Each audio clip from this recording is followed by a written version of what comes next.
July August গণ অভ্যুত্থানে helicopter থেকে র্যাবের গুলি করার প্রমাণ পাওয়া গেছে বলে জানিয়েছেন আন্তর্জাতিক অপরাধ ট্রাইব্যুনাল।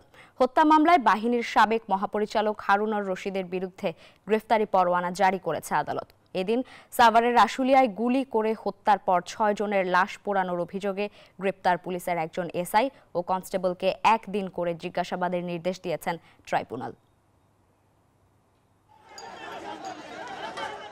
ছাত্র জনতার আন্দোলনে গোটা দেশ যখন উত্তাল, তখন মারণাস্ত্র ব্যবহার করে পাশবিক কায়দায় হত্যাযজ্ঞ চালায় আওয়ামী লীগের নেতাকর্মী ও আইন শৃঙ্খলা বাহিনী। এমনকি হেলিকপ্টার থেকেও গুলি চালানো হয় সাধারণ শিক্ষার্থী ও আন্দোলনকারীদের উপর, যার অভিযোগ ওঠে র্যাবের বিরুদ্ধে, যদিও র্যাব সে অভিযোগ অস্বীকার করে।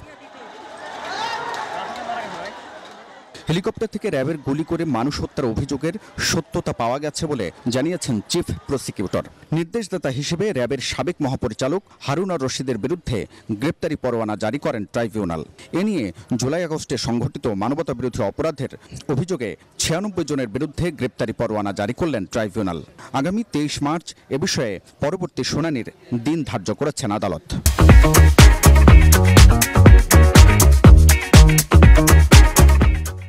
এই র্যাবকে ব্যবহার করে তিনি এত বেশি অপরাধ করেছেন যে এগুলো আমাদের তদন্ত সংস্থা ক্রমাগত এই তথ্যগুলো পাচ্ছেন।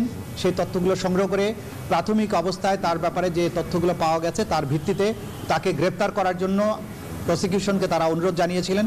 তার ভিত্তিতে আজকে আমরা পিটিশন মুভ করেছি। আদালত তাকে গ্রেপ্তার করে এই ট্রাইব্যুনালে হাজির করার জন্য নির্দেশ প্রদান করেছেন। এদিকে আগস্টে আশুলিয়ায় গুলি করে হত্যার পর ৬ জনের লাশ পোড়ানোর অভিযোগে করা মামলায় অভিযুক্ত এসআই আব্দুল মালেককে ৩০ জানুয়ারি ও কনস্টেবল মুকুল চোকদারকে ২৮ জানুয়ারি জিজ্ঞাসাবাদের নির্দেশ দিয়েছেন ট্রাইব্যুনাল। আশুলিয়াতে লাশ পোড়ানোর যে ঘটনা আপনারা জানেন, সেখানে যে দুজন আসামি আজকে উপস্থিত ছিল, কনস্টেবল মুকুল চোকদার এবং এসআই মালেক, তারা সরাসরি এই লাশ পোড়ানোর ঘটনার সাথে সম্পৃক্ত। তো এই ব্যাপারে তথ্য উদ্ঘাটনের জন্য আমরা তাদেরকে জিজ্ঞাসাবাদের জন্য অনুমতি চেয়েছিলাম। আদালত তাদের ১ দিন করে জিজ্ঞাসাবাদের অনুমতি দিয়েছেন। ২৮শে জানুয়ারি মুকুলকে এবং ৩০শে জানুয়ারি মালেককে জিজ্ঞাসাবাদের জন্য আদালতের পক্ষ থেকে অনুমতি দেওয়া হয়েছে। এর আগে সকালে আশুলিয়ায় ৬ জনের মরদেহ পুড়িয়ে ফেলার ঘটনায় ২ পুলিশ সদস্যকে হাজির করা হয় ট্রাইব্যুনালে। তাদের বিরুদ্ধে গুলি করে হত্যার পর লাশ পুড়িয়ে ফেলার ঘটনায় সরাসরি সম্পৃক্ত থাকার অভিযোগ রয়েছে।